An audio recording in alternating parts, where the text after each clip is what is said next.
teams in SEC play. It's LSU and Texas A&M, but only one.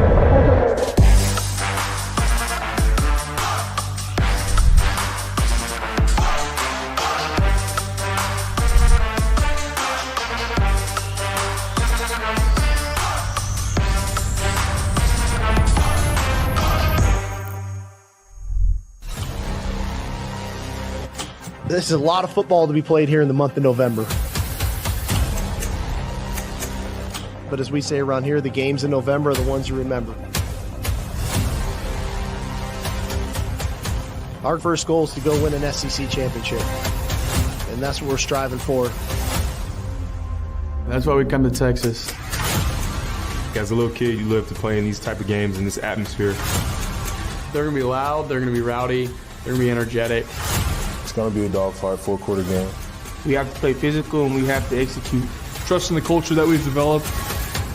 There's a standard, and that's the way we're playing it in there.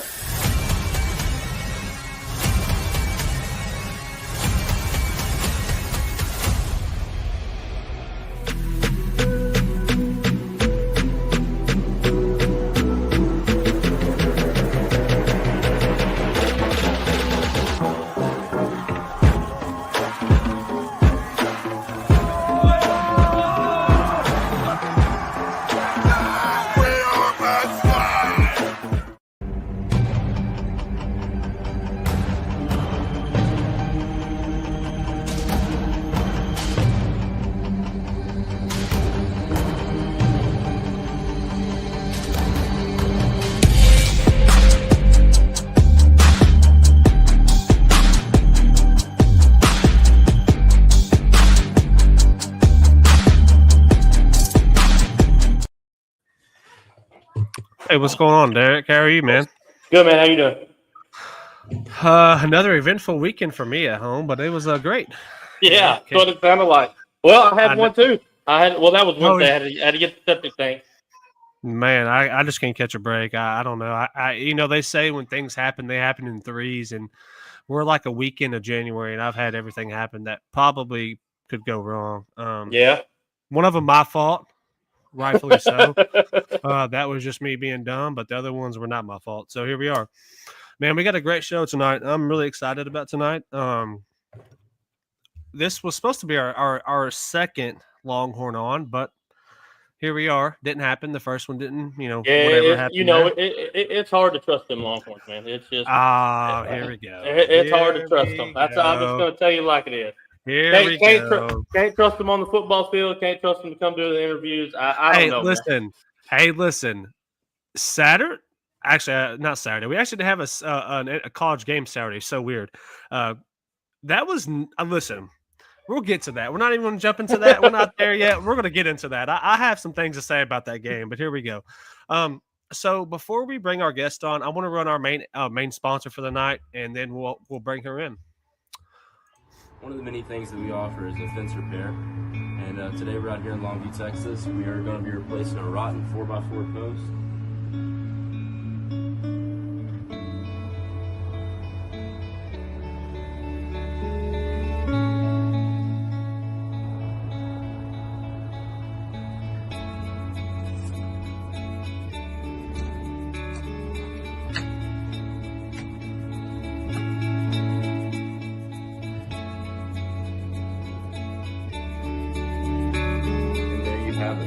Fence restored and standing tall. You can reach us at 903-619-6343.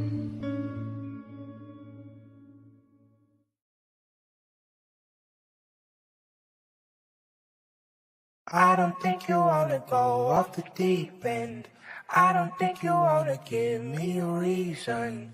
I've been trying not to go. I've been feeling really off for a while now. I've been talking to these walls, feeling paranoid. I see these vultures flying over my crown, patiently waiting for me to just drop down dead. I bet they be thinking that I'm near death too. Little do they know that I've been planning that though. Walk with a limp, talk with a slur, act like I'm hit by my past failures. Never go out no more, I'm busy. Here we go. Miss Sneed, how are you doing this evening? I'm doing good. How are y'all? Doing good. So, I kind of asked you off screen to just kind of double check my stuff. the best player on the softball field is the center fielder, and that's what we have here tonight. We have the defensive. I mean, your best athlete plays center field. Let's just be honest. I mean, they control the outfield. They control the whole game, and so it's pretty cool to have a D1 center fielder on the show. I think that's so cool.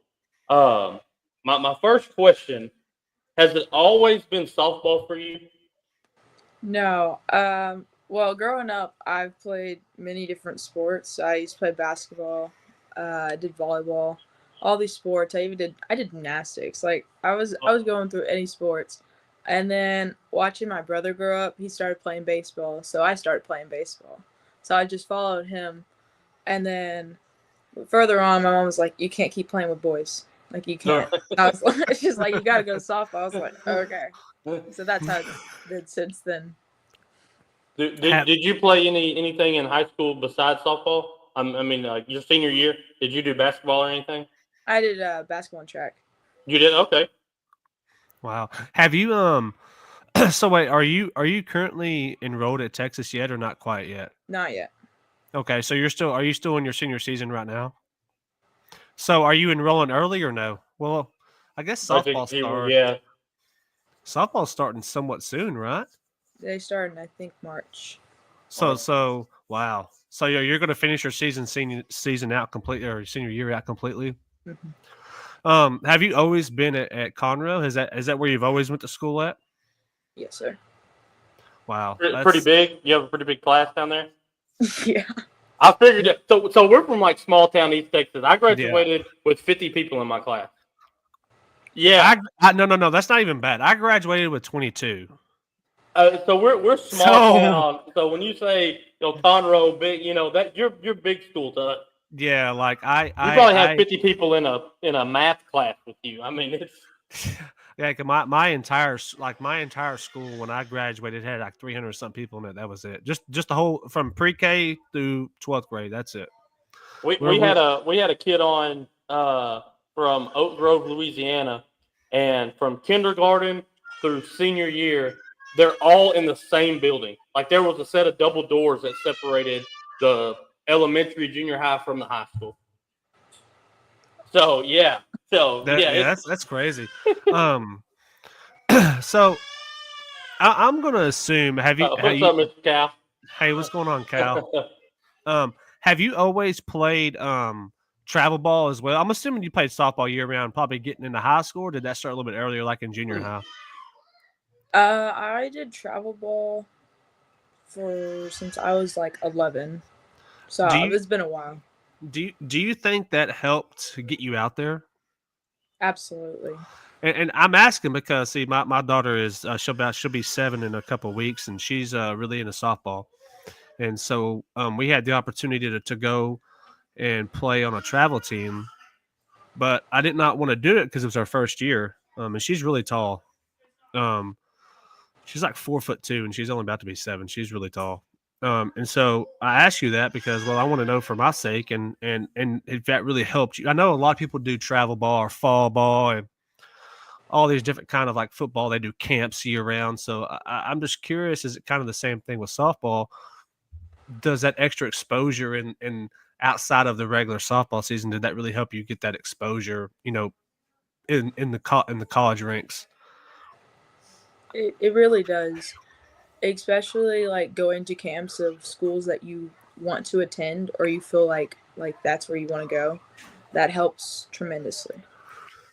And so when did the recruiting start for you? When did you start getting offers in and how many offers did you end up having when it was all said and done? For softball, you're not allowed to like start getting recruited or like talking to coaches until September 1st of your junior year. Oh, wow. So it's kind of, I would say fairly recent, but it's been about a year. Okay. More.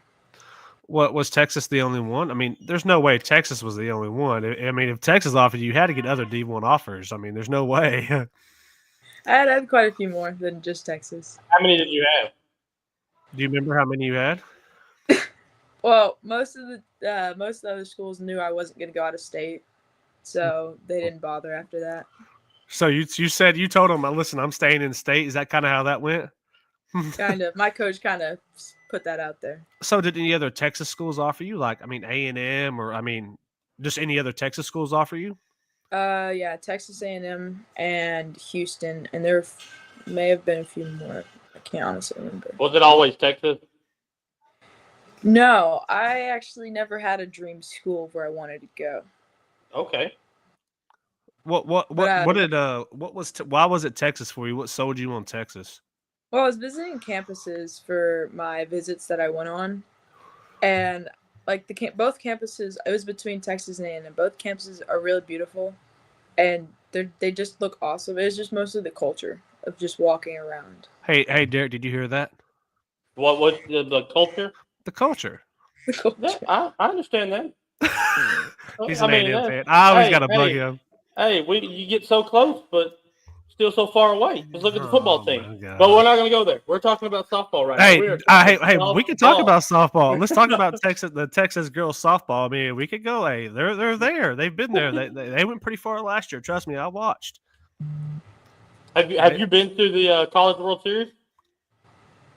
I've watched their games. Yes. My dad is a huge softball fan. Like when it gets time to go to the College World Series in Oklahoma City, like he is all about it. He don't miss a game. He records it while he's at work. I mean, he loves it. He tries to push my daughter into playing softball, and she played 1 year, and literally she either got hit with the ball or walked. That was it. The whole year, she walked or got beamed with the ball, and so she was like, "I'm done. Like this is not fun." so she just went basketball and volleyball. What's a recruiting trip like for softball? I mean, because we've had, I mean, pretty much nothing but football people on. So kind of what's that trip like going for a recruiting trip for softball like? Like what's the, what do you get to do? Did you stay overnight or was it like a day trip and you came back? Kind of what was that like? They're usually for the weekend. Some are like Thursday through Sunday. Some are Friday through Sunday.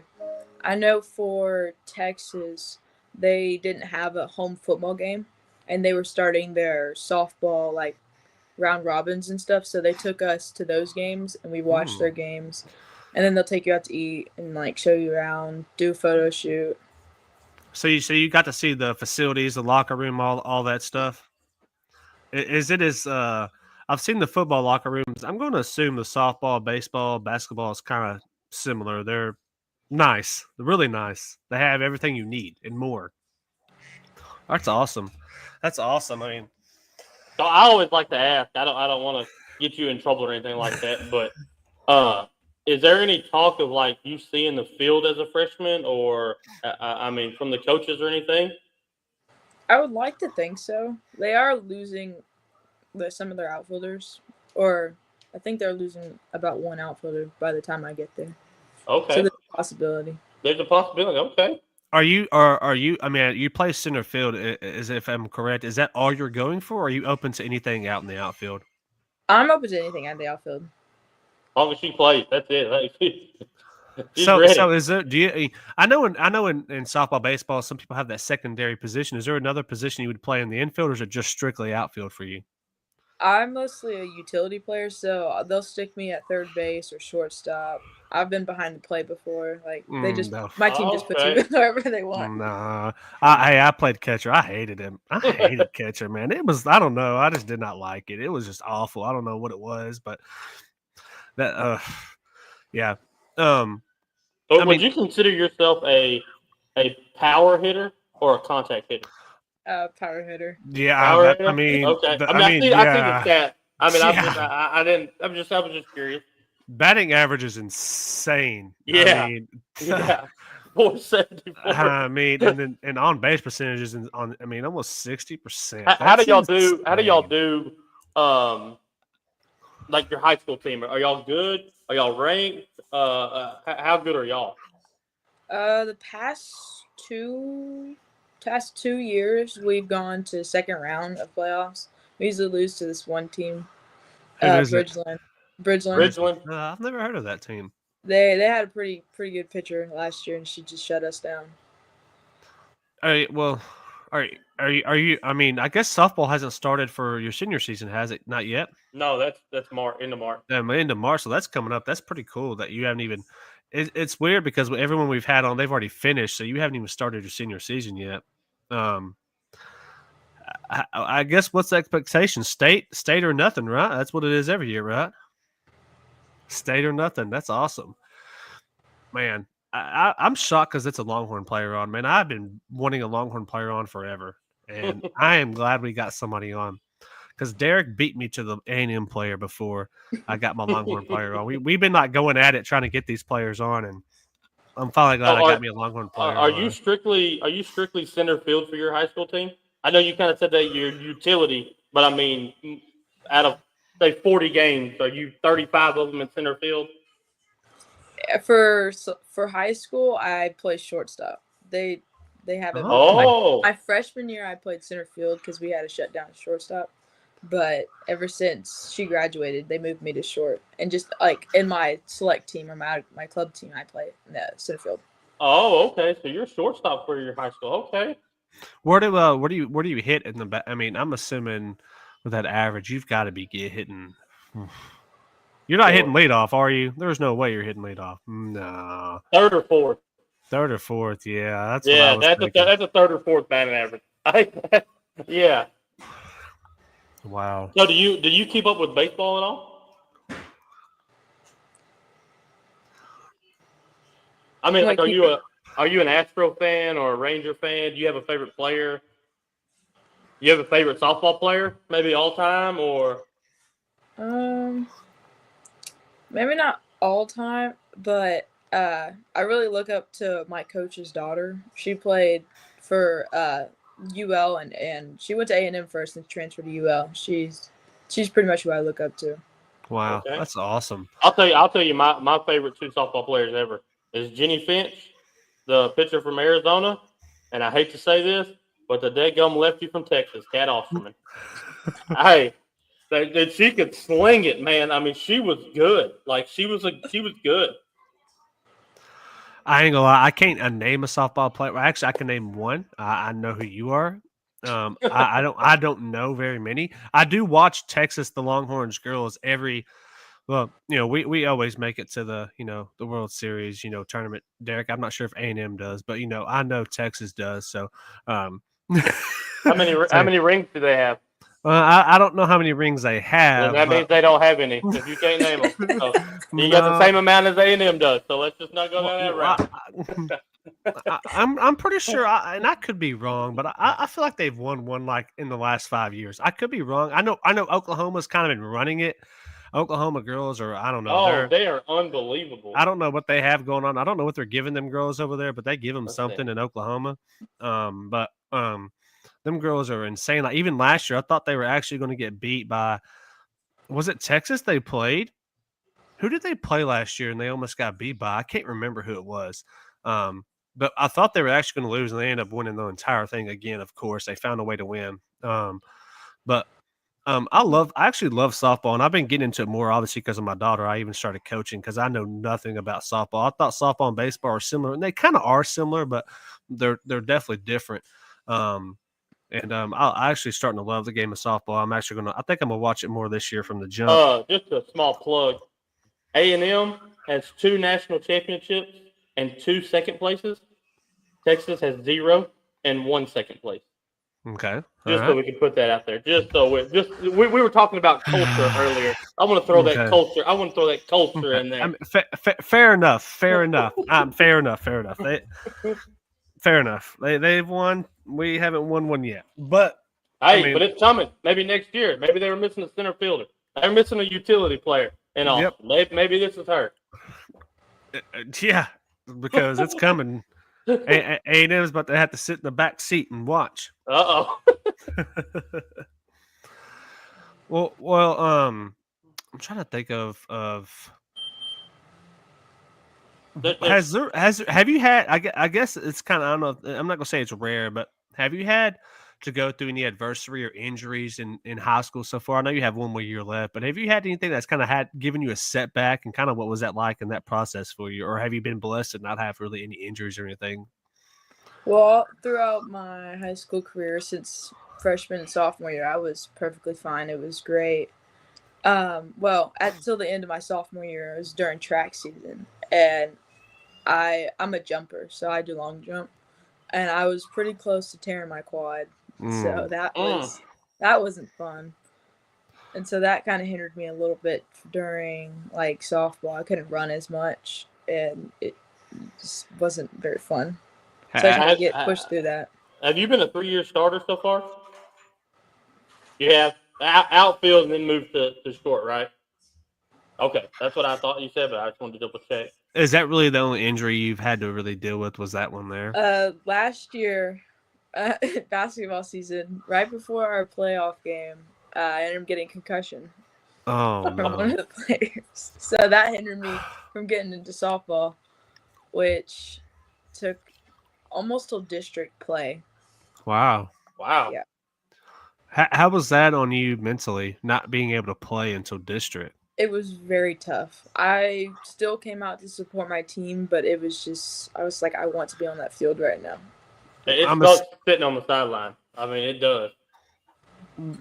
Did you have I guess, and someone playing, obviously behind you, were you able to sit? Was it like a younger player, like a younger player under you? Was it kind of someone, or even a good friend of yours that was like maybe behind you at center field or shortstop, whichever one you were playing? Did you have that opportunity to kind of coach them and kind of like, just make them better during that time? During that time, they moved a freshman. She was a freshman, but she's a good friend of mine. So they moved her to short for during that time period. And she came over from basketball with me. So it was more of she plays shortstop like for her select team, so she kind of already knows how to work it. Yeah, that's awesome. Yeah, but injuries is, I mean, I think it takes more of a mental toll than anything because, like you said, you can't be on the field. You're almost like another coach out there in a way. So that's tough. Well, I hope you're healthy and ready for the season because it's definitely coming up soon, and hopefully nothing happens, and hopefully your senior season goes really good. Hopefully. Hopefully y'all get it done this year. You said y'all have gone the second round. Hopefully that team, no juju on y'all, but hopefully some juju on them. I don't want to do that, but I'm pulling for Conroe, so no juju on them. Yeah, we're gonna have to keep up with the Conroe softball schedule and see how y'all are doing. Who's in y'all's district? Are y'all 6A or 5A? A 6A. So do y'all play? Big ball. I'm trying to figure out who's in 6A. Do y'all play? Do y'all usually play a district? Is it around the Houston area? We used to have Kleiner district like 5 years ago, but they I don't know what did they drop. I think they dropped to a 5. Or they just switched everybody or something. How far are y'all from Houston? About an hour. 35 minutes, 30 minutes to an hour. 30 minutes to an hour. That's not bad. I was thinking y'all were actually closer to the Houston area. I mean, that's not too bad. Will you? This is kind of I'm curious. Will you play summer ball, or will you graduate and go straight to Austin? They actually allow their players to play during the summer, so I'll end up playing during the summer. You will end up playing. Okay. Is your select team from down that way as well, or is it kind of from all over? Some of them are from all over, like all over Texas, but they're mostly like in Atascocita or like the Humble area. Atascocita, okay. We had a kid on from Atascocita not too long ago. We did. Well, that's awesome. Well, is there anything that you wanted to talk about that we missed? I've got nothing. Nothing. Okay. We appreciate this so much. Like this is a whole different. Like I told you when I was kind of talking to y'all, this is a whole different avenue for us because we were strictly the football side, but having a softball player on and it's so cool to be able to talk and hear that recruiting side of it because, like you said, it's different. You didn't go to the football game; you went to the round robin of the softball stuff, and I think that's super cool. To hear that aspect and that side of it, I hate to say I'm going to sit here and root for you. I'll root for you until you play A&M, but when y'all play A&M, I hope they drum you 70-0. I'm just going to be honest. I hope you get hit a cycle but I just hope that we win every game.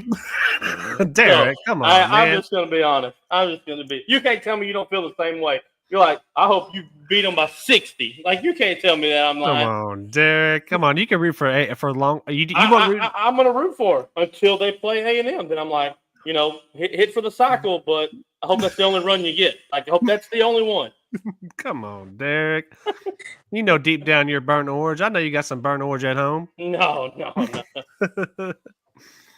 Well, we appreciate you having you on, taking some time out. And, I know you got school tomorrow and everything, but we appreciate you coming on and kind of telling us your journey and what you've been through, and just kind of getting ready for your senior season and then going into your freshman next I guess it'd be next spring at Texas. So we'll keep up with you. I'm gonna watch you for sure. Maybe we can have her on after her first year. Yeah, we'd like to have you back on for sure and see how your freshman year went. And no, but what are you gonna wear number 9 at Texas? Is that the plan? That's the plan. I'll call the coach. I got you. Who's the coach, Dustin? I don't know. There we go. I don't know who the coach is, but I'm gonna call him. I'm gonna find out. I can go find him on Twitter. Everybody's on Twitter. I can go find him. Well, we appreciate you coming on and hanging out with us for a little bit. Yeah, thank you so much. For having me. Absolutely, and, thank you. And we'll be talking to you soon. All right. Have a good night. You too. That was awesome. Conroe is my hometown. There you go. That's awesome. That's awesome, man. Someone from Conroe is on. That's awesome. Yeah. That was pretty cool, man. That was a cool little interview. Like I said, that I know a little bit about softball because my sister played, and she was all state, all district, all East Texas, third base. I mean, that's what she did, man. They went to 903, 900. Is that you're saying? Is that one of us? That ain't me. That ain't me. That ain't me. They went to state. They lost in the state finals. Dude, they were beating everybody like 7-0, 12-1. They got to the state championship and lost 1-0. Oh my! Yeah, that's rough. That's rough. Yeah, unfortunately, I don't remember my high school teams being well. Actually, the baseball team was good, but I can't remember softball because that was like the only sport that my sister did not play was softball. But our baseball teams were pretty good. I know one year they went pretty far. I think they went to state and got beat by New Deal, if I remember that's the name correctly. But softball teams are not the best at Union Hill High School. But hey, I still like going to them though. We always went to the softball baseball games because it was right around not the end of basketball, but kind of towards the end of basketball. So that was awesome. All right, well, I'm gonna run another ad, and then we're gonna get into some college news. I don't know if it was from the weekend. Well, I would say it was from the weekend. Some big news, like some big portal news that kind of. I'm not gonna say. Well, I think they both came out of nowhere, like really shocking news that I did not think that. We'll talk about it. How about that? We'll talk about it in a minute. Yeah. Just some news that blew my mind.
Breaking news from Tired Sports Network.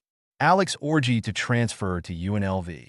Carson Beck to transfer to Miami. Man, let's talk about this. I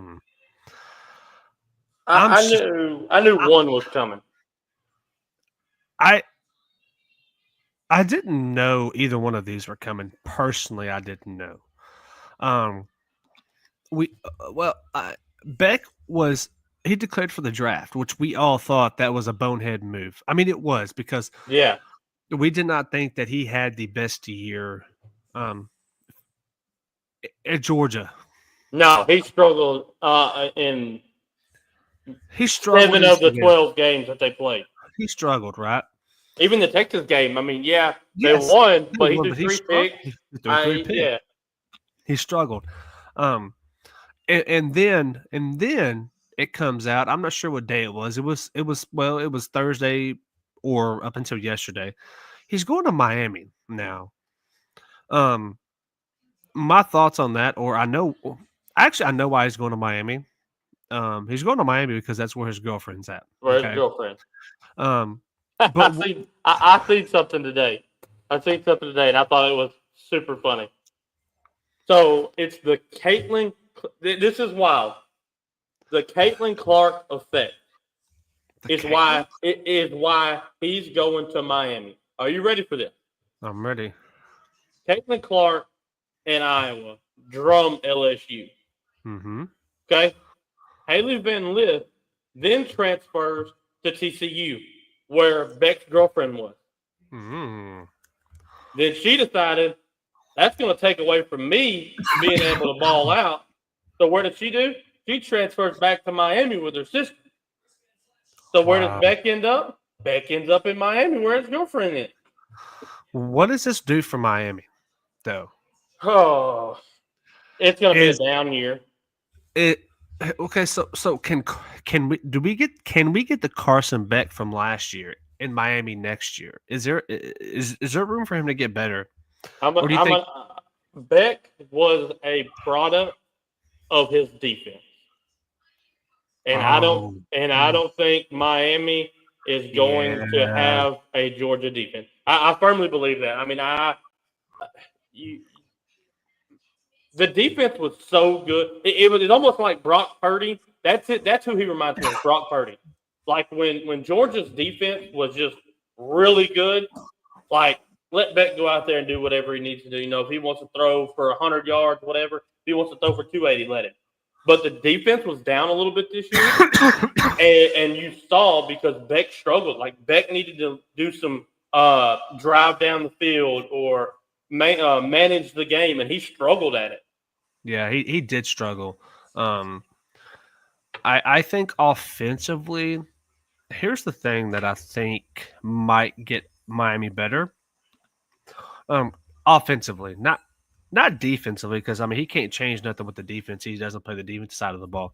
But offensively, I think that you could see some players moving to Miami to play with Beck. Like I would not be surprised if we were to see a couple of Georgia receivers maybe move.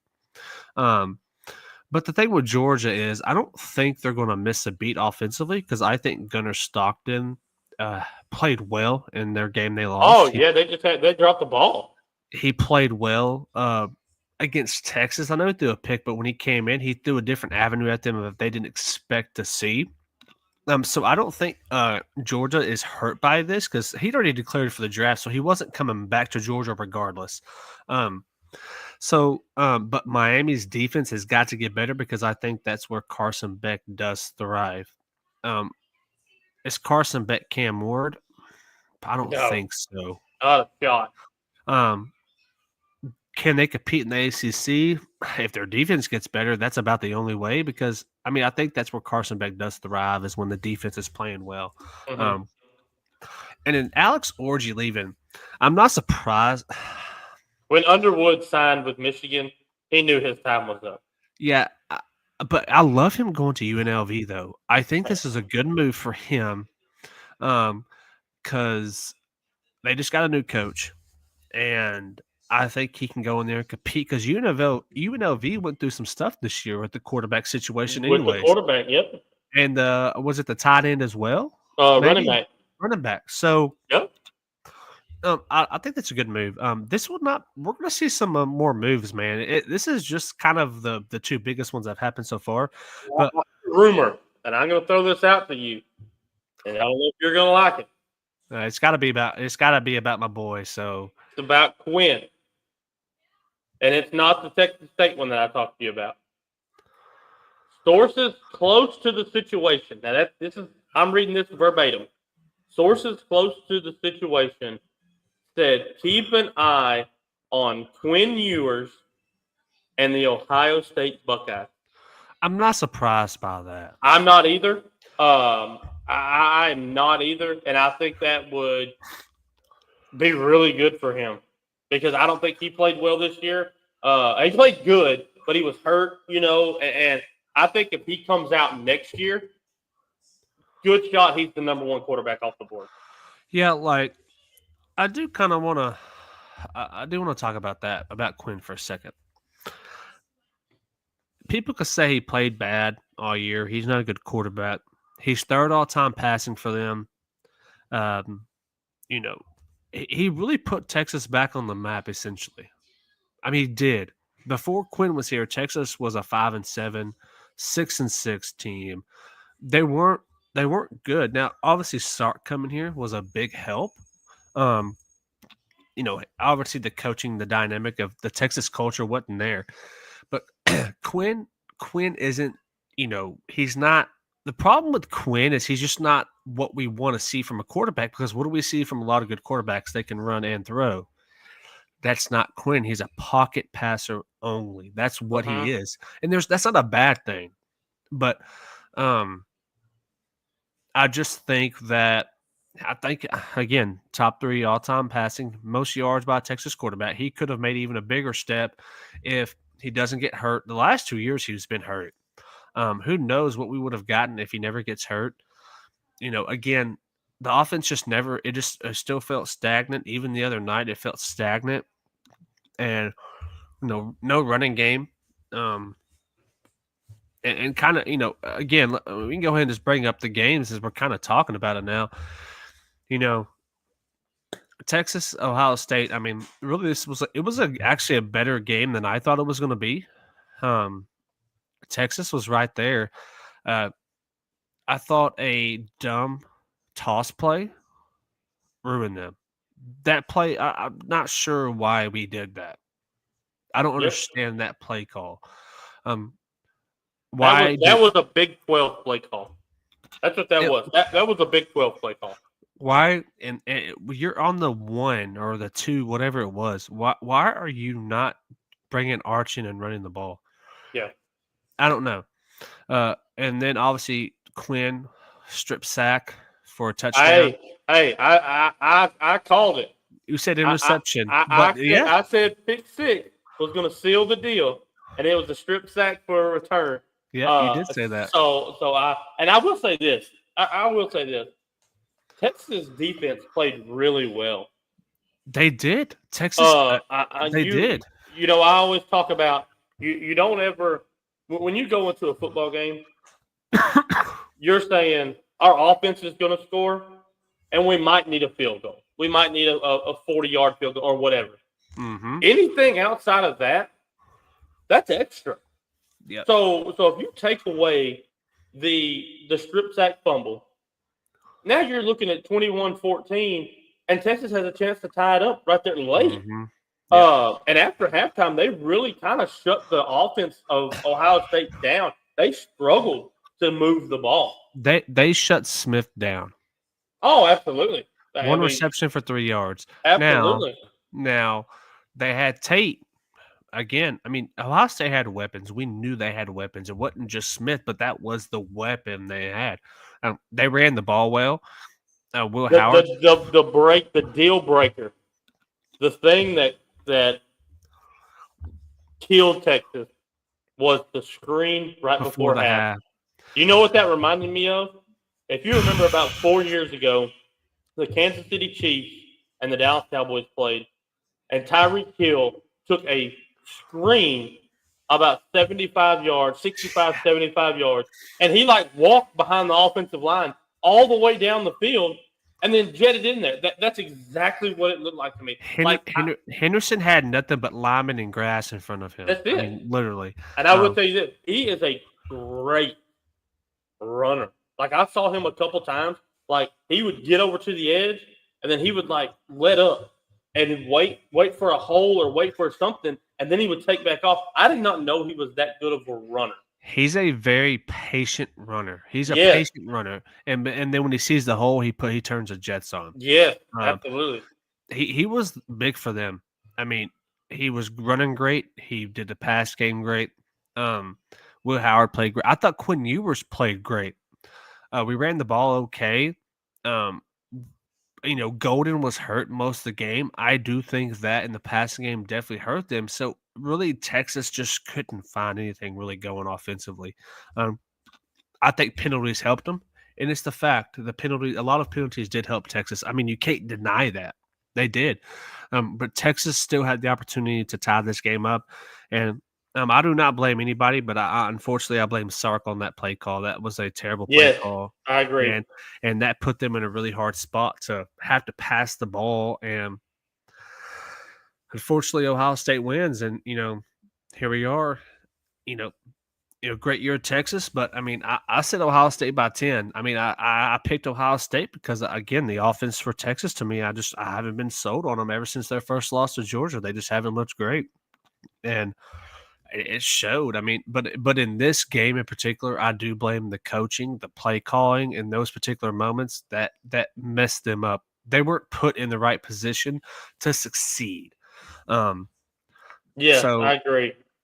But I hope Quinn, whatever he decides to do, I love Quinn, man. I think he's brought Texas back in a way that, obviously their defense has gotten better, so obviously the defense helps. People can talk bad about Quinn. I don't care, man. I think he's still a great quarterback. If I was him, I'm not declaring for the draft. Good dude, go somewhere else and play, man. Get your draft stock off, get better, get healthy, and get better. Because I'll tell you where he should go, and this has nothing to do with winning a national championship. It has to do with preparing for the NFL. He should go to North Carolina. I agree. I thought that there was a chance he could go there. Like, in my mind, I'm like, okay, North Carolina, and it sounds like a bonehead move, but for him, it'd be the smartest thing he could do. Just go learn underneath Bill. Go prepare underneath Bill. Now, if you want to go and put up big numbers and maybe win a natty, call up Ryan Day, because I think we both agree Ryan Day saved his job. No matter what happens next week, Ryan Day has saved his job. Well, I can tell you what's going to happen next week.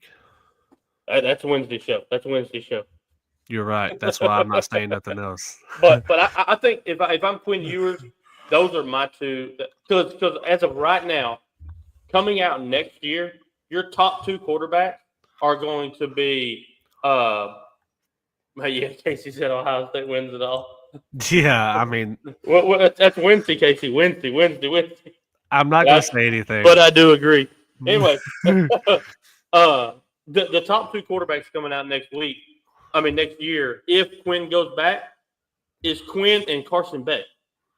Yeah. Unless the Penn State quarterback comes out, unless he comes out next year, then he might be, him and Quinn could be 1-2, or vice versa. But if not, Beck's going to be the second best quarterback to come out next year. I don't see that. Like, I just go back and either go to Ohio State or compete for a natty, go to North Carolina, and just get ready. Like, you could learn so much. I'll tell you another school I would not mind seeing him going to, and that would be Oregon. I don't think that'd be a bad choice either. That would be a great choice. I think those should be his three schools to look at: is Oregon, Ohio State, North Carolina. Beck committed to Miami. Beck is going to Miami now. He has committed, and he is transferring to Miami. He will be a Miami Hurricane next season.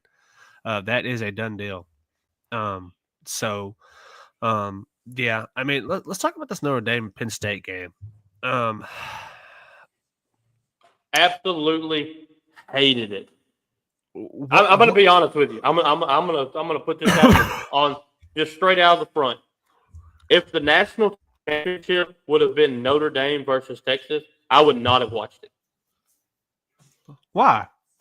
Because you had one school that shouldn't even been in the semis because they got away with all the targeting and then the drop pass that tied it in the first overtime. The other school is the most rested school in the nation. They played a pancake schedule.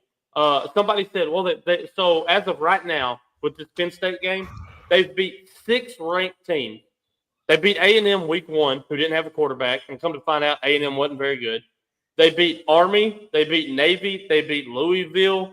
Then they beat, who was it, SMU week 1? Indiana. Indiana. And then now they beat Penn State. And then Boise State. They beat Boise State, too. We got – No, no. Penn That State was beat Penn Boise. State. Yeah, that's right. Yeah. But, and another thing, I need to put this out here. You know, they beat Georgia. They beat Georgia. That's who I was thinking of. Yeah. No, so 7. I'm sorry, 7. We need to reassess the Indiana situation. Okay? Indiana was 11-2. Do you know who Indiana's 2 losses were? Or Ohio State and Notre Dame. Notre Dame. The 2 people playing for the national championship are the only losses that Indiana. Now, Indiana didn't play anybody else, but still. But anyway, about the Notre Dame Penn State game, I was surprised. I mean, just but it doesn't help when Ryan Day. Yes, they were very suspect. I agree. But they just weren't. Indiana just wasn't ready for. No, the challenges. They were not. 100% agree. Now, Indiana might be in a couple of years because I do think they are building something there. But right now, they're not ready for the Ohio States, the Oregons, the Texas. It doesn't matter who they would have played in that first game. I don't think they would have won. They're just. I mean. Unless they would have got maybe a Tennessee because Tennessee didn't play well. Maybe they beat Tennessee because Tennessee hasn't played well in a while. They've just been kind of getting by. But again, I mean, I think James Franklin lost his game for Penn State, and I know that's a broken record. James Franklin, big game, but you cannot be in a national semifinal game and have 0 catches by your wide receiver. You have to get those are probably the best athletes on your team. You have to. I don't care if you run a freaking screen for 1 yard. Let the defense know, hey, we're getting these guys the ball. And they did not do that. They force-fed Nick Singleton. They forced it to Tyler Warren. And which, I mean, Singleton had 3 touchdowns. I mean, if you're going to do that, if you're not going to throw the ball to your wide receivers, take them out, bring in you 2 more tight ends and a lineman, and pound the ball down their throat. Like that. Yep. They're just out there getting cardio. Bring in the lineman and let's run the ball down the throat, especially with the lead. You had the lead, and then Allard threw that interception, and they went downfield, kicked the field goal. Yeah, I want to say Riley Leonard. I was really surprised that Riley Leonard played better than Allard. I did not expect that. I didn't expect them to both just play phenomenal. But Penn State does what Penn State does. They ran the ball well. But like you said, if your receivers get 0 receptions, now don't get me wrong, Tyler Warren is a stud. He is the Jason Witten of college football. Yeah, absolutely. But I mean, what play calls are we doing that we don't have a receiver catching the ball for 60 minutes? Yeah. No. Nick Singleton, fantastic. Katron Allen, fantastic.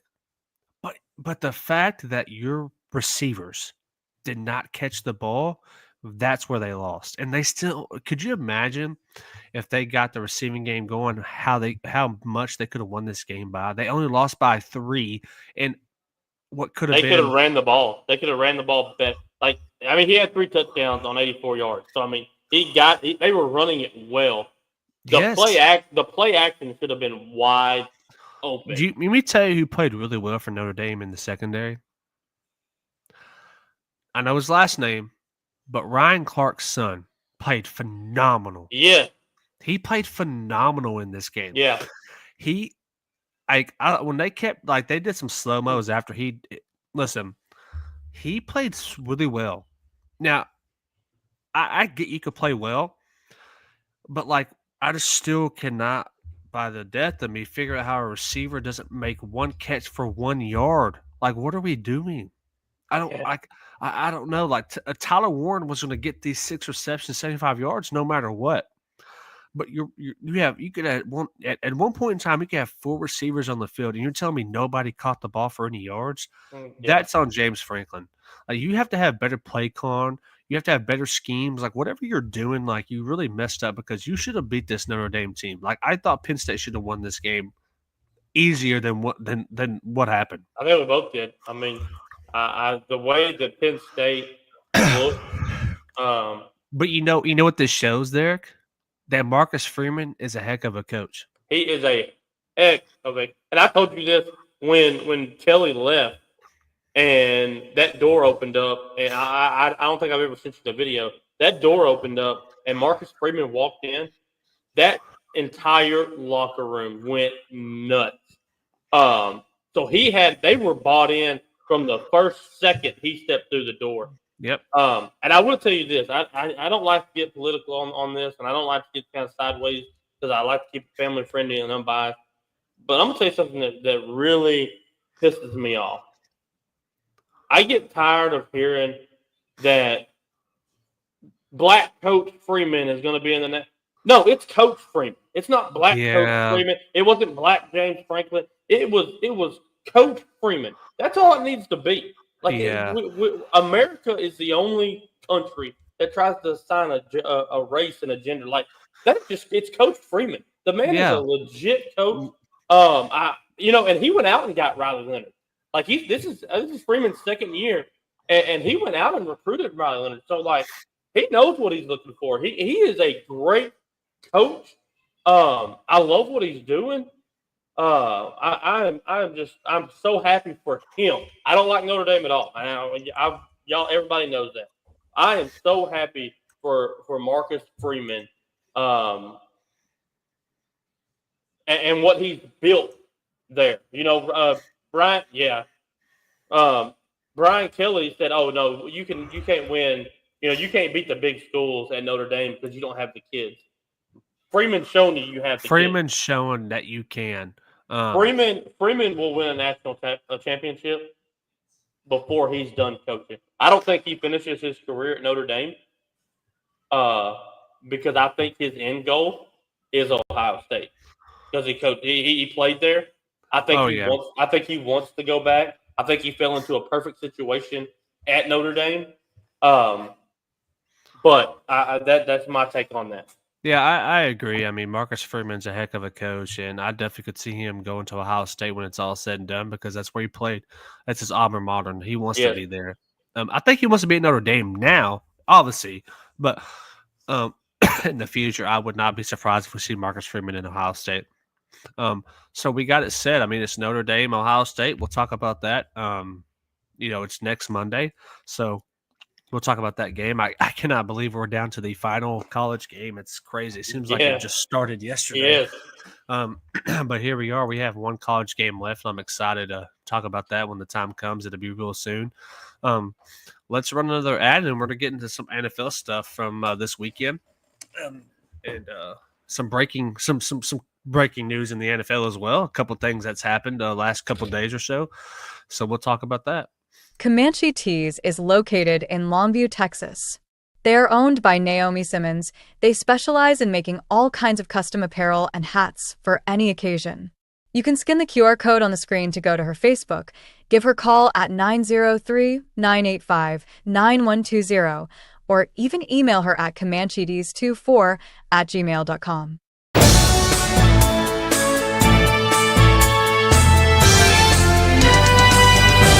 Breaking news from Tired Sports Network. Deshaun Watson has ruptured his Achilles again. The Patriots have hired Mike Vrabel as their next head coach. All right, Deshaun Watson, it's time to hang it up, buddy. Did you see what came out about him today? I mean, how do you re-injure? What was he doing? That's what I want to know. So there is a video that is out, and he's got like some baggy jeans on, but it does not look like he has his walking boot on. He is supposed to be in a walking boot. It does not look like it's on there. And if that's the case, the Browns can void his $96 million left guaranteed, and they can release him. No dead money, no nothing. There's no way they keep him. Right? No, absolutely not. If he misses a whole nother year, I said this last week, I think, maybe the week before. It's between him and Ben Simmons, who's going for the world record of workman's comp. I mean, neither one of them played. It's wild. Like it is. There's got to be a statute of limitation on the workman's comp thing, man. These dudes are riding it out for 4 or 5 years. This is wild. I mean, it's wild. It's crazy. Is like you're not just set back for next year. You may not play again. But it puts. Does someone take a chance on him when he gets healed? Who would be a team? Like, try to think of the worst team. Carolina, the Giants. Does somebody take a chance on him when he gets healed up? No, I don't. I think because he's. I mean, you're looking at a whole nother year, so that means he hadn't played football in it'll be 3 years once he gets back. Mm-hmm. No, nobody takes a chance. I don't think. And now you put Cleveland in a position, so they've got to get a quarterback, right? Like they have to get a quarterback. Do they go back and get Flacco? I think they draft Shador. Ooh. So you think where are they at right now in the draft? I believe 4. Do they try to move up? No, I think he'll be there. A lot, dude. I've seen a lot of like the NFL GMs. They don't have Shador as a first rounder. Wow. Yeah, they have Cam Ward going 1, and then Shador not even a first rounder. Wow. Well, I mean, I hate it for Deshaun Watson because every time I think of him, I think of his Houston days for all that crap happened. I thought he was balling out, man. He really was, and he just never been the same. He got in some legal trouble, and then now he keeps getting hurt, and then they're second. They're second. Oh yeah, they're gonna. They would be stupid not to draft a quarterback. It doesn't matter who they draft, which quarterback they decide to go with. But there's no way they don't draft a quarterback because like you have no quarterback for next year. Like I don't even know who their backup is. It's probably nobody. You have to go get a quarterback. You have to go get a quarterback. I agree. There's no ifs and buts about it. Real quick, I want to throw this out there. Second quarter, we're about 3 minutes in. Buccaneers are up 3-0. So yeah. So their quarterbacks are Bailey Zapp. Bailey Zapp, yeah, he played for Patriots. Jameis Winston. Oh, I forgot. That's my boy Jameis, the best, the best free gamer. Bam. My favorite Jameis Winston video is when he's talking to him. He said, "Guys, we got to go out here and play for the city. We got to play for these letters on our helmet, but we ain't got no letters on our helmet. But we got to play for each other." Oh, Jameis Winston. Yeah. I love him, man. I don't know why I just like him so much. You should draft a quarterback, run with Jameis for 5 or 6 games, and then bring in the rookie. Yeah. I think that'd be their best move. I mean, because out of 6 games, I bet Winston can win them 2 to 3 games. I think he can. Like he has moments still. He's just not a starter in this league. But and it all depends on who they. I mean, I would trade back. I'll be honest with you. I would trade back in the draft and pick me up. I don't know. Say you trade back to 5 with Jacksonville. And get Jacksonville's 5th pick, a 3rd rounder, and next year's 1st. Because guess what? Jacksonville's probably going to be bad next year again. Or with the Raiders or something. You know what I mean? Like and ride with Winston. Either Winston's going to get you another top 5 pick, and then you'll have 2 top 5s next year. Or I mean, there's all different kind of things you can do when you're sitting there. But yeah, that's my take on the. I'm not surprised by Mike Vrabel. I think this was this was the best coach for the Patriots. He played there. He did have success at Tennessee a little bit. This is a really good hire for them. And Kraft said he wanted to get this done quick. And when he said that, I had a feeling this was the hire because you're Yeah. not just going to hire someone that quick without really knowing who you're going to hire. So I think they knew who they were going to hire. I think he'll bring the Patriots way back. Not like Bill, but he played for Bill. I mean, he knows the way. I think now, is this team going to be a playoff team next year? No. But will they be better? Yes. Drake May will be better. If not, Milton will get better. Whoever they decide to, if one of them doesn't move on, they just got to do good in the draft and continue to get better. And I think the Patriots way will come back because I think this is the best hire. The thing that he's got to do is who is he going to bring on the staff? I don't think he keeps the same staff. I think he'll move on from some staff members that are there. I think he needs to get him a good offensive coordinator, a quarterback-minded coordinator, because they have a bunch of young quarterbacks. So they got to get some. Does Josh McDaniels come back? I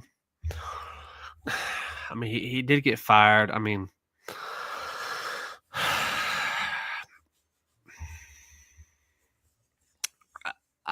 I want to say no.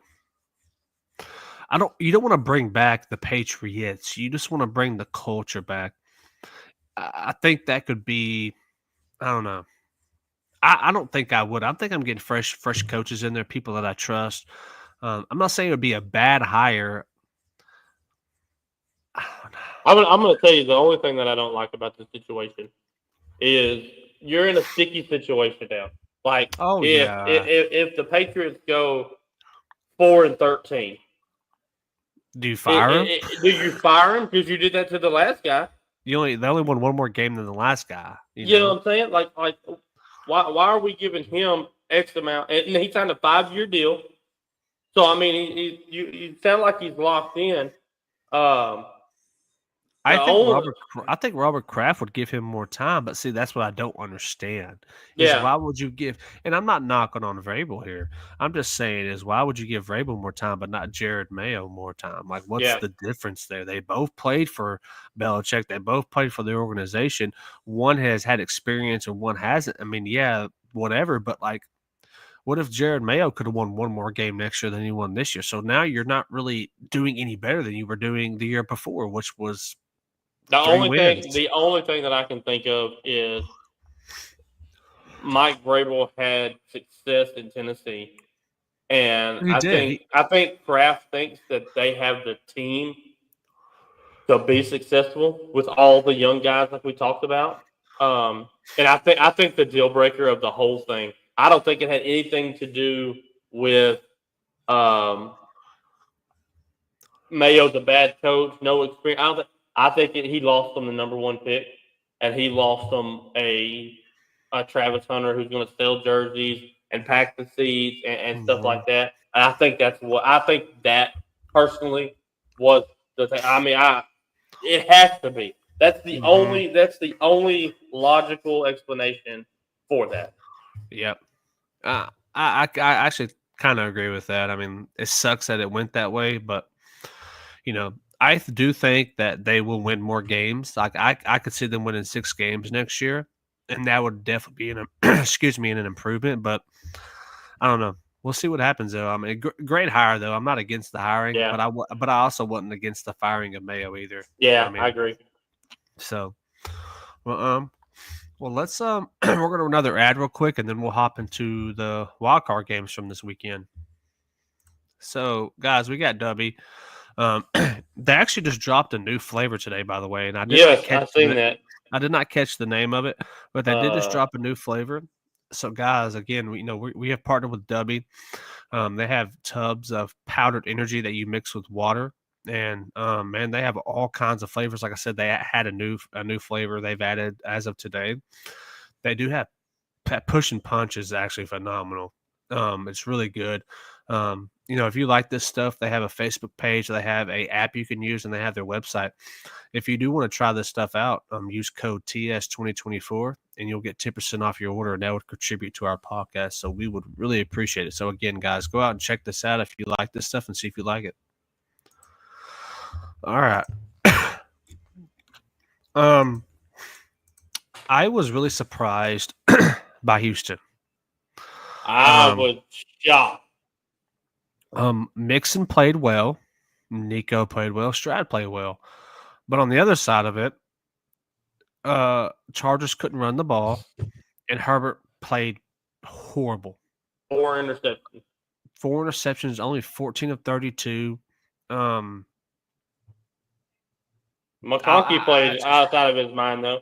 9 for 197. Yeah, he did. I mean, out of 242, he had 197 yards. Yeah. Which is insane. You can't do this. You can't throw 4 picks, man. You just can't do it. I think he tried to win the game because they couldn't run the ball. Well, that's what he was trying to do. They couldn't run the ball well, so it was on Herbert. But I mean, I saw some of the throws, and they just weren't good throws, man. Like they just weren't good throws. And Houston moves on. I did not have this. This is the most surprising game of the weekend so far to me. We had the Chargers winning this we thought fairly easy. What's going on, Brandon? What's going on, Brandon? How are you, man? I just could not. Let me ask you this: what do the Chargers do in the draft?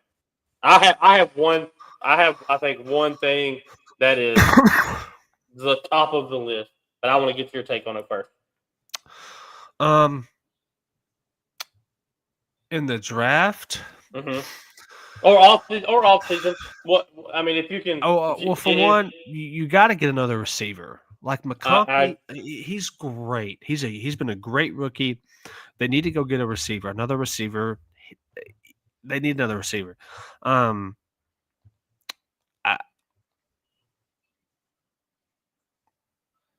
yeah, we saw that. Actually seen that today, Brandon. We don't even. We thought we were going to get something this past week, and we got absolute. I got snow on the last day, and it just. I got sleet on Thursday for 2 hours. I got snow for a couple hours Saturday. It did nothing. It just floated in the air and couldn't even stick to the ground. It was not right. So I see that, but it's 65 here today, and in the morning it's going to be 30. Our weather's stupid. Yeah. I think if I'm the Chargers, there's 2 things that are 1A and 1B. 1A, you go get T. Higgins from Cincinnati.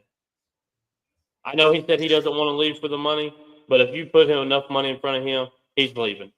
And I think he could be your number 1 option. I think McConkey can be an absolute stud as a second receiver, as a slot receiver, like an Adam Amendola, Wes Welker. That is perfect for his play style. Get you T. Higgins to come off from the outside, take the top off the defense. Mm-hmm. And I think in the draft, you absolutely get offensive line help. That was going to be the second thing I would say. Obviously, they need some offensive line help because you can only rush for 9 yards or 9 carries, 26 yards as your top rusher. I know they probably did more outside of that, but that's your top rusher. You need some offensive line help, and that will make Justin Herbert play better because now he can sit in the pocket a little bit. He's not forcing throws.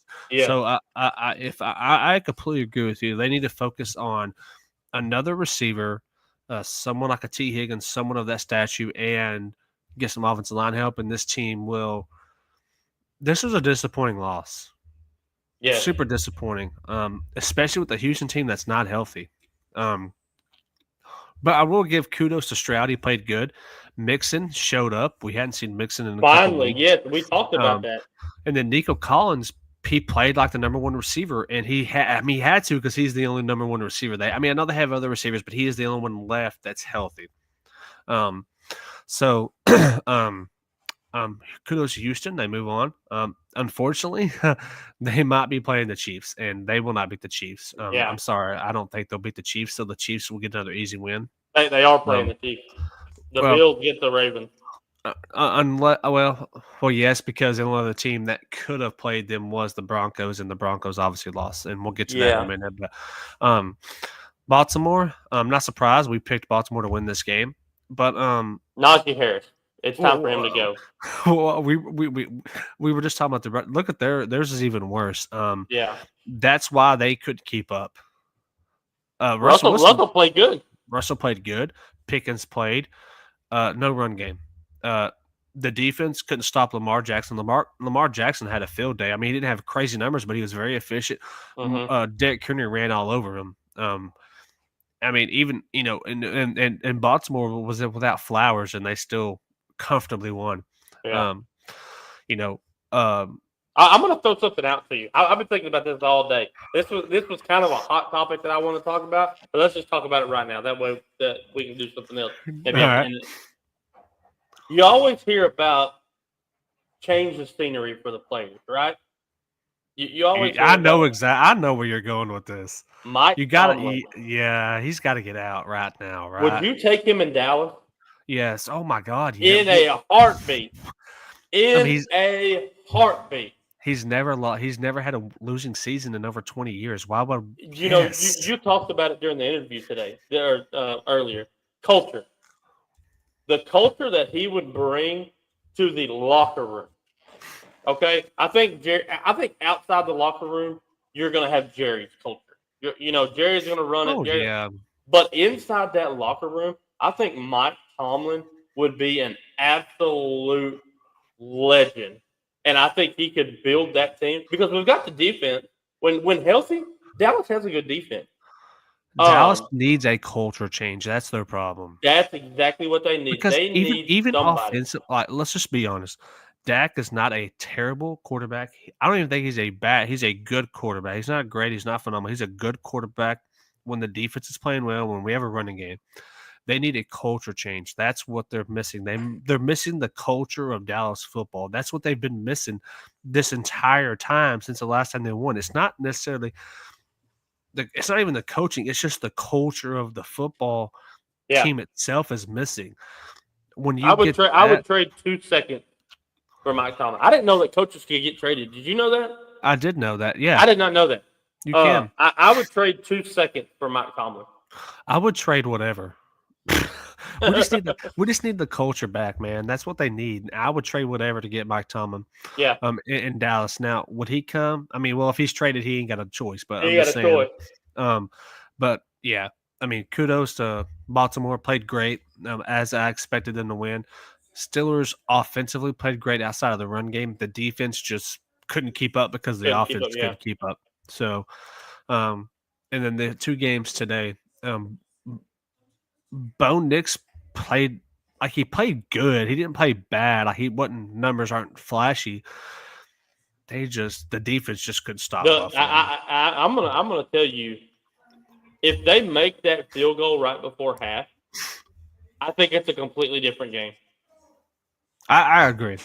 I think what would it been 10-10 at halftime or it'd been 10-10. 10-10. No, it would have been 10-6. 10-6, but still it would have been it's a momentum thing. It's a momentum thing. I think they hit that. He hit the upright, and I think because you could tell. I mean, Nick led them down the field pretty in a hurry up offense. I mean, they had one timeout left, and they moved right down the field. And when he hit that, Peyton snatched his headset off, and Bo Nix just kind of like looked up like. That was it. Like crap, Yeah. I mean, Josh Allen is just unbelievable. That's your MVP. I don't care about anything else. That's your MVP. Yeah, he played great. I mean, the Buffalo's defense was, to me, the winner in this game. They played lights out. They shut a hot team. I'm gonna say a hot team because Denver. I mean, I know the 10-7 doesn't look like it, but they were kind of a hot team, coming in. Buffalo's defense played great.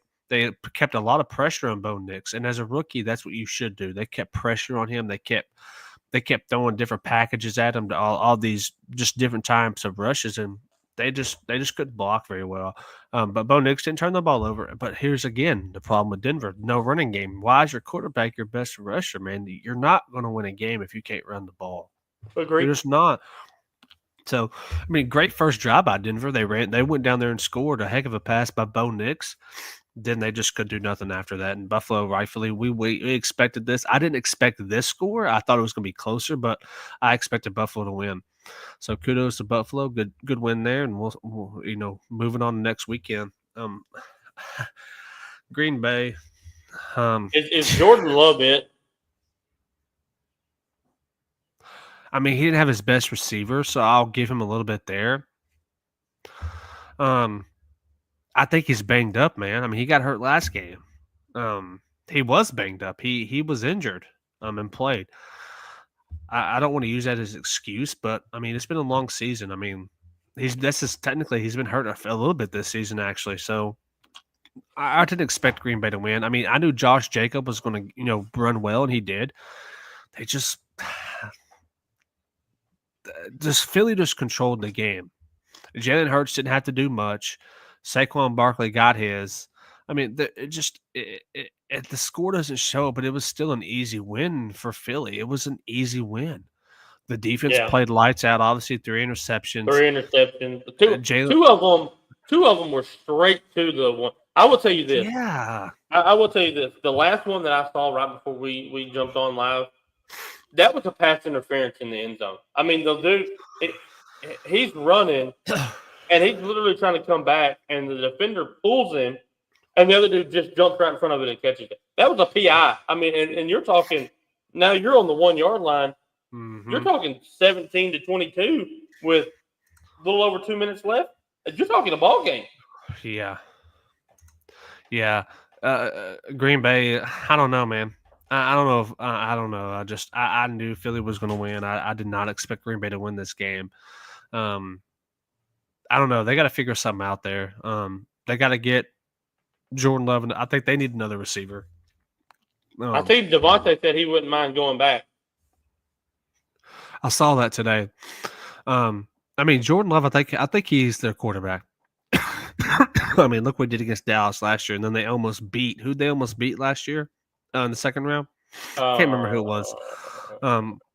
But Philly? It might have been Philly. I don't remember. Or it may have been San Francisco. I can't remember who it was. But yeah, I mean, Green Bay, they just got to recoup. They got to get maybe some offensive lineman change. Get him another receiver. Maybe get Devontae Adams back. See how that works out with Watson and Reed, because Reed is their next best receiver right now. Yeah, that's another thing Denver needs. Denver needs another receiver. It seems like that's what everybody needs. Is we need. I will tell you this. I've seen a mock draft, and Denver trades up and gets Ashton Genty. I think that's a great fit. I mean, it's a great fit, but that's not going to make them Super Bowl contenders. But I think that is the next step because they obviously, I mean, your quarterback. They need a running back. Yeah. They need a running back. They do need a running back. And I think that opens up your receiver. Go get Genty in the draft, and say if they sign T. Higgins. Now you got Sutton, Higgins, and Genty with Bo Nix in his second year. Yeah. Yeah, I mean, it definitely could do really well for them. Absolutely. So those are the games. There's a game going on right now, and there's a game tomorrow. That's why we don't 7-3 Washington. Washington 7-3 now. Well, that's awesome. I mean, well, let's run our last ad, and then we're going to talk a little bit of some college basketball over the weekend. I picked some games that they were actually from yesterday. Because I saw the games today, I didn't think they were as good, so I didn't put them up there. But I have some college basketball games you could talk about, some scores that happened yesterday, and then we'll go from there.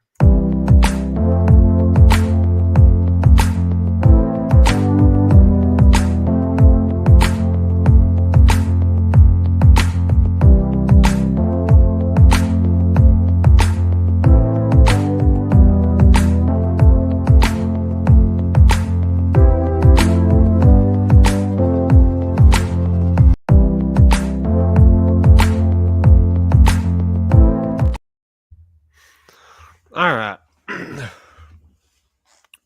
There's some good games yesterday.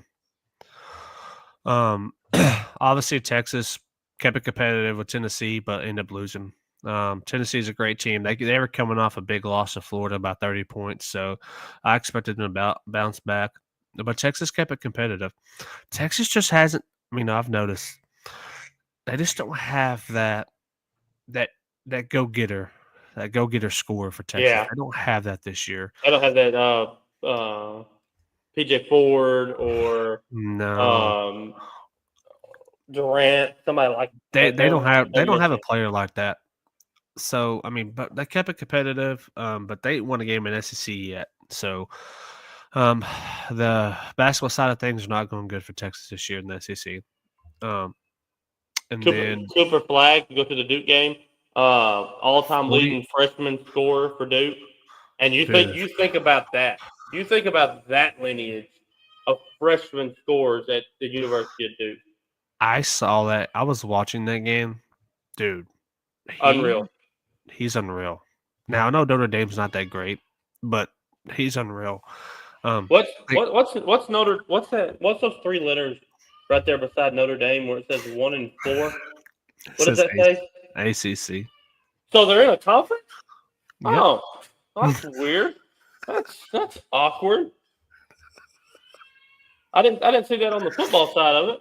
No, and did you see what the AD for the football said that they don't plan on joining a conference Heck, next? why would they? They're making $20 million just for being in the freaking national championship game. They made $14 million. They're going to end up making $34 million for themselves. That's Wow. crap, man. That is such BS. I'll say what this Iowa State Texas Tech game was so good. I actually watched that game too. Texas Tech controlled this whole game. They were up by 15 at one point, and Iowa State climbed back. They took it to overtime and won by 1. That was a really good. That game was right after the Duke game. Yeah. I watched some of that game too. Auburn squeaks by South Carolina. Auburn 15-1. They're having a great season. Number 2. Number 2. Auburn's A&M, man. They first time in Reed Arena in A&M's history that it was a top 10 matchup, and it lived up to the hype. It was a great game. A&M had a shot, and I want to say they had a shot to cut it to 4. No, to cut it to 3, and missed it. And then Alabama kind of goes to the line. First half hurt them. You get outscored by 8, you lose by 4. You know what I mean? But great. A&M is good. A&M is a good basketball team. They're really good. I watched some highlights. They have a kid on their team that they have a go getter. I can't think of his name. They have a go getter. A&M looks really good. I mean, I know they lost this game, but they looked really good. Yeah. Kentucky beat Mississippi State. Mississippi State's really good this year. Kentucky is good. I thought they would have a little fall off with the new Kentucky's coach. good. They're doing better than Arkansas is doing. I would say Arkansas 0-3, which is shocking because a bunch of the kids from Kentucky went to Arkansas. So, like, why are we struggling? There's only one common denominator. Calipari. I mean, that's your common denominator. Yeah. But Florida's good too. I mean, they're number 8. Yeah. Florida's really well. Again, coming off a big win against Tennessee. So yeah. Great win there. UConn, Georgetown. UConn's kind of coming back on a little bit. You know, they fell out of the rankings for a while.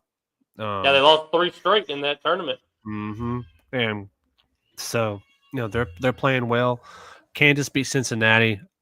Kansas, I mean, in the Big 12, Kansas City's kind of ran the Big 12 for a while now. Them in Houston. Houston's really good too. And Houston clobbers Kansas State. I mean, it wasn't even a game at all. They won by 30. But Cincinnati, not really a great basketball school. I think one year they made a little run, but Kansas doing what Kansas does. And then I have another one. Georgia, another top 25 win, back-to-back games. They beat Oklahoma. So Georgia is playing great ball. USC beat Illinois. Great win for them. I mean, Illinois is number 13. Gonzaga beats Washington State. Gonzaga's kind of in the mix as always. They're always. I would love to see Gonzaga go to like Pac-12 and actually go to a big-time conference. And I think there's talk about that. From what I seen the other day, there's a bunch of talk surrounding the Pac-12 coming up. Gonzaga, Boise, Texas State. I showed you that one, Texas State. So yeah, I'm interested to see kind of what happens with the Big 12. Yeah, Memphis beats East Carolina by 4. Memphis, Penny Hardaway. They're still playing pretty good ball over there. And then Ole Miss beats LSU. I mean, again, SEC is really competitive, man. They got some really good teams this year. Yeah. In the SEC, and Ole Miss gets the win against LSU. So those were the games that I saw from this weekend that were great. Once we pipe down on the football, we'll definitely get on the women's side of things. I did not put anything from the women's up.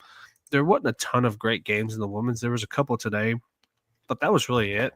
Let's see. Oh, that was Brandon and then your wife. But yeah, great games. Great weekend in sports. Basketball's coming on. Pacers beat the Cavs today. Oh, wow. Yeah, beat them by 15. Yep, and Thunder stomped the Wizards as expected. Magic beat the 76ers 104-99. Nick beat the Bucks by 34. I mean, the Bucks are still just Yeah. Nuggets beat the Mavericks. The Mavericks are injured right now, though, too. They don't have Kyrie. Okay, so Kyrie and Luka didn't play the other day, and the Mavericks beat the Lakers by 17, I think, something like that. They did. I mean, I'm sure LeBron's crying for help right now, so they'll figure something out for him. Well, they can't even play right now. The Clippers and the Lakers are not playing right now because of everything's been virus. postponed. Yeah. Yep. You got the Hornets playing the Suns right now. The Hornets are beating the Suns. Suns are just not good. I don't know what's going on in Phoenix. And then the Nets are beating the Jazz. Neither one of those teams are good. But that's kind of where the NBA is right now. Did you see the Orlando score? Did you bring that up? Orlando beat Philly 104-99. Pablo, 20 points, 8 rebounds, 6 assists in 27 minutes. 5 plays shooting. Cole Anthony is really good, man. I love him in Orlando. Yeah. I don't know what it is. I know his dad played and everything, but he is really good. I really like what he's doing over there. I know he got drafted by him. They're a player away. I don't know who. They're a player away. They are. I'm really looking forward to seeing what the Jimmy Butler saga kind of goes out into. That'll be a good one to check. Yeah, we still don't know. There hasn't been nothing on with that or the Bradley Beal situation. There hasn't been anything like really just came out about it. I've been hearing a lot of Bradley Beal to the Lakers. Don't really know. There you go. LeBron's crying. They're going to try to help him. I've seen a lot of that, but I'm still seeing Jimmy Butler to San Antonio. That's still like something I'm seeing. We talked about that. I wouldn't mind it. I think they get better. But well, man, it's great show. We appreciate Alyssa coming on. That was a lot of fun. Yeah, different, but a lot of fun. We hope she has a good senior season this year. We appreciate the sponsors as always. And guys, please, at the end of our show and at the beginning, we have a QR code on the screen now. So please scan that to go follow us on all socials. We're on Facebook, TikTok, YouTube, X or Twitter, whatever you want to call it, and Facebook. So, please go and follow us. We appreciate everybody hanging out with us. We had a lot of people hanging out tonight. Yes, we had a lot of people hanging out. That was awesome just to see it continually. We appreciate all of y'all hanging out and interacting with us and sticking around to hang out with us tonight. We have another guest on Wednesday, another football recruit. So we're excited about that. So please make sure you tune in Wednesday for that. And then we have some more guests coming on. We have some more guests coming on this January. So stay tuned for that. And Derek, if you have nothing else, man. That's it. I'm looking forward to Wednesday. Good show tonight. And guys, the basketball stuff's coming. Be patient. Football's almost over. We're going to really dive into the basketball stuff a lot more once football's over. I mean, we only have one baseball. Yeah, we're gonna. Yeah, like we say this all the time. We're year round. We're hitting everything, and now we're getting softball. We're getting softball recruits on. I'm actually in talks with a senior softball player for the University of San Jose State. She's a pitcher for them. I'm in talks with her and her dad about coming on because they do like a daddy-daughter podcast centered around sports. because he coached her kind of all the way through Little League and all that. So that's something to look forward to. Probably be in February because the way her schedule is right now, Sundays are the only opportunity, and we're booked the rest of this month. We've got some arena football guys that we're talking to about coming on. A lot of stuff still coming. Like we're still trying, and I've also reached out, and this is pretty cool for me. I've got a hold of a minor league developmental coach for the Baltimore Orioles. I'm making a phone call with him tomorrow. I've also reached out. I haven't heard anything back yet, but I reached out to the Boston Red Sox pro scout for the Boston Red Sox. He did see my message today. Hasn't responded or anything. I'll give it a day or so, and I'll probably hit him back up just to maybe bring him on. But get a scout's perspective of stuff, man. It's we're trying to hit all avenues and talk about everything that we can. Because it's learning for us too. You know, it's something cool to learn about sports. I mean, everybody loves sports, and so I think it's pretty cool avenues coming this year. Yeah, stay tuned, guys. We're gonna have a big year this year. We're excited about this year, and we hope y'all stick around and continue to come and watch our shows. And we give y'all the content y'all like. And if there's nothing else from Derek, we will That's see it. y'all Wednesday at 8 p.m. Central Time as always. And everybody have a good evening. Later, man.